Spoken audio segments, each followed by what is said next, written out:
जब मंडियों में काम शुरू हो जाए तो इसका मतलब समझ लें कि अवाम की अगर बारी नहीं आई तो आने वाली है। अच्छा। अब मैं छोटी सी ये एक स्टॉक एक्सचेंज तो बहुत महदूद पैमाने में पाकिस्तान के लोग इसमें काम करते हैं। 2.5 लाख लोग मतलब टोटल इसमें जो है स्टॉक एक्सचेंज में रजिस्टर हैं। दिन में मेरे ख्याल से 40-50 हजार आदमी काम करता होगा। हमारी आबादी है 23 करोड़ की, 22 करोड़। लेकिन ये जो 50,000 लोग काम करते हैं ना, ये हुँ। इशारा दे देते हैं कि पूरे मुल्क में रुझान क्या है, मूड क्या है। जाने कि स्टॉक एक्सचेंज तो जैसे मैंने कहा कि बहुत महदूद लोग, एक जमीन ऐसी चीज है जिसमें हर पाकिस्तानी किसी ना किसी तरीके से मुंसलिक है, यानी कि कोई घर है किसी का, किसी की जायदाद है, किसी की खेत है, किसी का क्या है, किसी का फ्लैट है। हुँ। पिछले 6 महीने में जब से ये कंस्ट्रक्शन पैकेज आया है, बाज़ जगहों में जो है 100-100 फीसद कीमतें बढ़ी हैं। कराची में भी, पंजाब में भी। ये तमाम चीज़ें जो है इंडिकेट करती हैं कि मईशत के अंदर एक नई रूह फूक चुकी हुई है और इसमें जो है क्रेडिट जाता है। पहले तो मैं दूँगा वज़ीर आज़म को, जिसने इकॉनमी को खोल दिया कोरोना के टाइम पे और एक अल्लाह ठीक पे है। तवक्कल की और एक साइंटिफिक बुनियादों पे जो है एक टीम बिठा दी एनसीओसी और उसने जो है डाटा की बेस पे फैसला किया कि किस तरीके से मुल्क को खोलना है, बंद करना है। फिर दूसरा क्रेडिट दूंगा एनसीओसी को। तीसरा जो सबसे अहम क्रेडिट है जिसके बगैर ये बात खत्म ही नहीं हो सकती, वो स्टेट बैंक। अगर स्टेट बैंक अपनी एक माशी पॉलिसी को नरम ना करता और पैसा ना फेंकता तो ये मईशत की आज जो हम बातें कर रहे हैं, जो हमारी जो बातें खिली हुई हैं, ये ऐसी सूरत हाल ना होती। तो ये तमाम चीजें जो है उसके बाद फिर कंस्ट्रक्शन पैकेज दे दिया वजीर आजम ने, उसके बाद एक्सपोर्टरों को फायदा दे दिया, गंदुम की कीमत बढ़ा दी, जो है सपोर्ट प्राइस बढ़ा दी, गन्ने वालों को जो है उनकी जो है कीमत पहले जो है शुगर मिल वाला जो है उसको दबाता हुँ। था, उसको जो है सीधा किया। तो की आबादी ज़राअत से मुंसलिक है। अगर 6 में से 5 बम्पर क्रॉप है तो 60% आबादी जो है वास्ता या बिल वास्ता जो है उससे मुस्तफीद हो रही है। उसकी वजह से 52% मुल्क में गाड़ियों की सेल हुई है ज्यादा, 20% सीमेंट की सेल हुई 20% है। अगर 20% सीमेंट की सेल हुई है तो हमें हाथ चाहिए जो मजदूरी करेंगे, जो घर बनाएंगे, जो हुँ। बिल्डिंगें बनाएंगे, तो उनको रोजगार मिल रहा होगा, रंग करने वाले चाहिए होंगे। फिर उसके बाद 9 लाख मोटरसाइकिलें बिकी हैं। मोटरसाइकिल तो अमीर आदमी नहीं चलाता ना, एक जो है मिडिल क्लास से भी नीचे वाला आदमी चलाता है। हुँ। तो ये तमाम इशारे बता रहे हैं कि कतई नजर के महंगाई भी हुई है, ठीक है ना। और महंगाई में वो लोग अफेक्ट हुए हैं जिनकी हुँ। तनख्वाहें निजी सेक्टर से हैं, ठीक है ना। जो प्राइवेट सेक्टर में काम करते हैं उनको साल भर इंतजार करना पड़ता है तनख्वाह बढ़ने का। जिसका अपना कारोबार है, इवन जो सब्जी भी लगाते हैं ना, सब्जी वाले ने भी अपना मुनाफा सिक्योर कर लिया हुआ है। हुँ।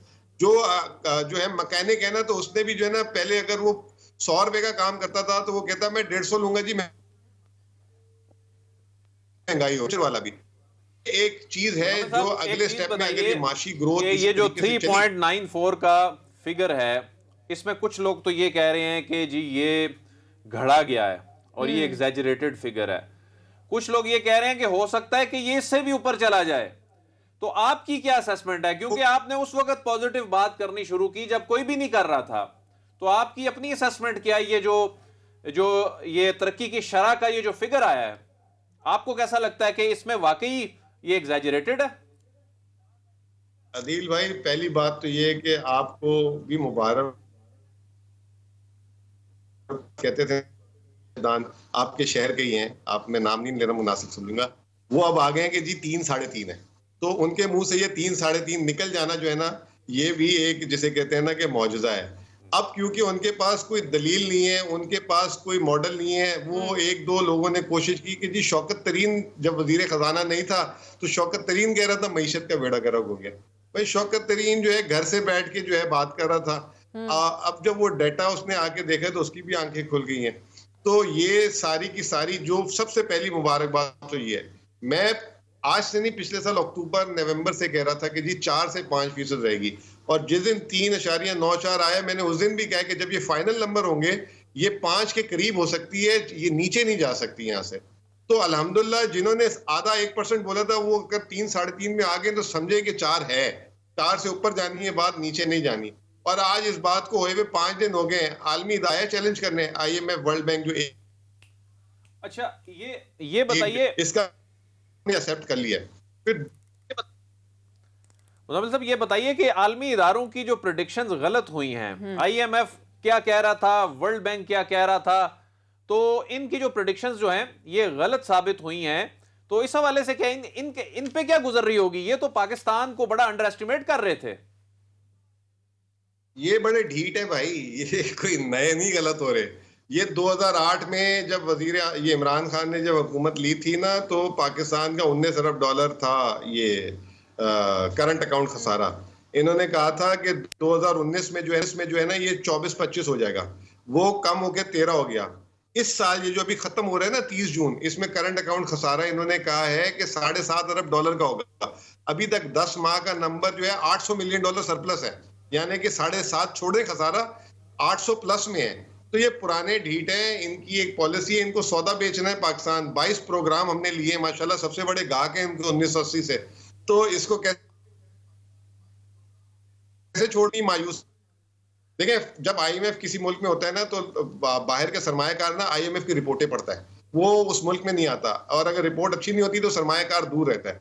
अगर पाकिस्तान को सरमायाकार मिल जाता तो फिर आईएमएफ की तो यूजलेस हो जाता।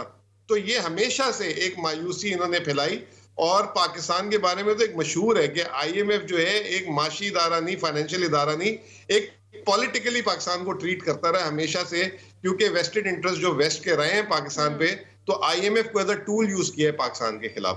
मुज़म्मिल साहब, इसी साहब में एक परसेप्शन तो ये भी जा रही है ना कि ये जो जी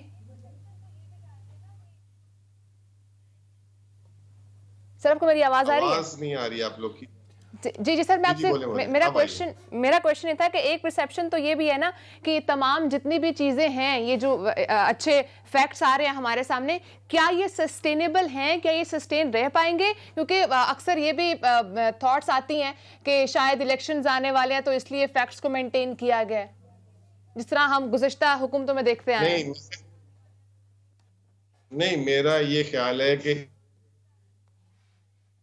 ये जो ग्रोथ हमी पैदावार की बेसिस पे आई है, जैसे मैंने आपको कहा ज़राअत से आई है, इंडस्ट्री से आई है, और जब ये आती है तो खिदमात का शोबा खुद ब खुद बढ़ जाता है। मिसाल है, अगर गंदम की क्रॉप बम्पर आएगी तो ज़्यादा आपको ट्रांसपोर्ट चाहिए, दुकानों में माल ज़्यादा बिकने आएगा, होलसेल और रिटेल होगी, तो खिदमात ज़्यादा बैंकिंग की जरूरत पड़ेगी, तो खिदमात का शोबा उसके साथ खुद चलता है। पिछली दफा क्या हुआ था, जो 5% की ग्रोथ की बात कर रहे थे, उन्होंने 60 अरब डॉलर की इंपोर्ट की थी और 19 अरब डॉलर का खसारा करा दिया था। तो वो बाहर से उधार ले लेके वो जो है पंप कर रहे थे, पंप एंड डंप जिसे कहते हैं अंग्रेजी में। इस दफा जो है आपने इसकी डेफिनेशन है ना, factor of productivity, land, labour and capital. तो आपने अपना लैंड और अपनी लेबर से जो है ये ग्रोथ निकाली है, बजाय ये कि बाहर से कर्जा लेकर। देखें, इसकी कामयाबी की आपको छोटी सी बात बता देता हूं कि आज पाकिस्तान ग्रीन बॉन्ड कर रहा है इंटरनेशनली। ये ग्रीन बॉन्ड ये कि वापडा वाले एक डैम बना रहे हैं, जो पिछले दिनों वजीर आजम ने ऐलान किया था, उस पे जो है 50 करोड़ डॉलर लेने गए हैं वापडा वाले, हुकूमत पाकिस्तान भी नहीं, वापडा। अभी तक 3 अरब डॉलर के सरमायाकारों ने अपना जो है ना इंटरेस्ट जाहिर कर दिया कि जी हमें दे दें, और उसकी जो कीमत जो जिस शरह पे मिलेगा वो 7.5%। पिछली हुकूमतों ने जो बिजली घर लगाए थे वो 17 से 27% रिटर्न दिया। तो आप इससे अंदाजा लगाएं कि वो कितना मुज़म्मिल साहब, गर्दशी बुरान। आईएमएफ और दूसरी तरफ ये कॉन्फिडेंस अगर मईशत में है, आईएमएफ के चुंगल से जान छूटने की ये खुशखबरी कब आएगी? अगर ये सब कुछ हो रहा है तो अब हम क्या दोबारा आईएमएफ के पास जाएंगे, या कोई ये खुशखबरी मौजूदा हुकूमत में आ जाएगी कि अब हमें इनके पास जाने की जरूरत नहीं है? अदील साहब, मैंने ना इंटरनेट और ट्विटर पे तो बोल दिया, अभी पहला इलेक्ट्रॉनिक चैनल है, आपके थ्रू बोल देता हूँ, इसको सेव कर लीजिएगा कि 2008 में जब मुशर्रफ नाम लेना पड़ा, 13 में जब पीपल्स पार्टी गई तो नून को लेना पड़ा, 2018 में जब नून गई तो पीटीआई को लेना पड़ा, 2023 में पीटीआई आए या कोई और आए, इंशाअल्लाह ताला उस हुकूमत को नहीं लेना पड़ेगा। अगर वो हुकूमत ने आके कोई फोफा मार दिया तो उसको लेना पड़ जाएगा, लेकिन जो अभी हालात हैं, तारीखी रिजर्व्स हैं और जो चीजें हैं जहां से चली हैं, 2023 में आपको प्रोग्राम नहीं लेना पड़ेगा। ये आप मेरे से आज ये क्लिप सेव कर लें। अच्छा मुज़म्मिल साहब, आपने लिखा था, मैं पढ़ भी रही थी एक जगह, कि अब स्टॉक मार्केट के साथ साथ मुआशी इस्तेहकाम भी मतलब बहुत तेजी से आगे बढ़ेगा, और आपने ये भी लिखा होता कि 2018 के मुकाबले में अब हमें सिर्फ 1/3 कर्जा लेने की जरूरत पड़ेगी। तो इस पे आप क्या कमेंट करेंगे, ये किस तरह से पॉसिबल होगा? देखें 2018 में जब ये पीटीआई की हुकूमत आई थी तो इन्होंने 10 अरब डॉलर पहले साल कर्जा लिया था, क्योंकि पिछली हुकूमत ने इतना ज्यादा कर्जा ले लिया था, वो कर्जे की अदायगियां थी। और अभी 2021 में 3.2 अरब डॉलर, तो 1/3 कर्जे के साथ जो है इन्होंने 4% जीडीपी ग्रोथ दिखा दी है। उस वक्त उन्होंने 2018 में ना सिर्फ डार साहब ने 10 अरब डॉलर कर्जा लिया था, बल्कि 8 अरब डॉलर रिजर्व के भी जो है ना इस्तेमाल, 18 अरब डॉलर को झोंक कर 5.8% ग्रोथ ली थी। तो अब कर्जा भी पर आ रही। उस वक्त जब पीटीआई की हुकूमत आई थी तो ये गिनाते थे, देखें पहले साल इतना कर्जा ले लिया, दूसरा साल, पहले साल इन्होंने 10.7 अरब डॉलर लिया, दूसरे साल 3.6, इस साल 3.2 अरब डॉलर। तो कर्जा तो यूं नीचे आया है, और ये मैं समझता हूं कि 2008 के बाद पहली दफा हमने देखा है। मुज़म्मिल साहब, ये बताइए कि मौजूदा हुकूमत पे एक जो तनकीद होती है खासतौर पे ये जो कर्जों के हवाले से, और ये कहते हैं जी हमने तो कर्जों का बड़ा पोर्शन कर्जे उतारने में जो है ये लगा दिया है, कोई नए कोई डेवलपमेंट्स प्रोजेक्ट्स उस तरह कर्जे लेके तो शुरू किए नहीं जिस तरह मुस्लिम लीग नून और जो माजी की हुकूमतें किया करती थी। तो आपको क्या लगता है कि वाकई इन्होंने जो कर्जे लिए हैं ये कर्जे लेना मजबूरी थी, या ये सिर्फ पहले दावे किया करते थे और अब इन्होंने भी वही काम किया? मुझे एक बात बताएं कि अगर इस माली साल में आपने 800 मिलियन डॉलर का तो आप अपने जो मईशत को आगे बढ़ाने के लिए जरूरत ही नहीं पड़ी। तो आप ये कल का एक ट्रिब्यून का आर्टिकल है, ऊपर इन्होंने लिखा है कि जी इस साल हुकूमत ने 10 अरब डॉलर का कर्जा लिया है, हेडिंग लगाई है, और अंदर लिखा है कि 9.5 अरब डॉलर वापस कर दिए। तो आपका नेट डेट तो बड़ा ही नहीं है। और मैं आपको एक और बात बताऊं, 2 किस्म के खसारे होते हैं। एक होता है बैरूनी खसारा, जो बाहर से आप तिजारत करते हैं, ये करते हैं,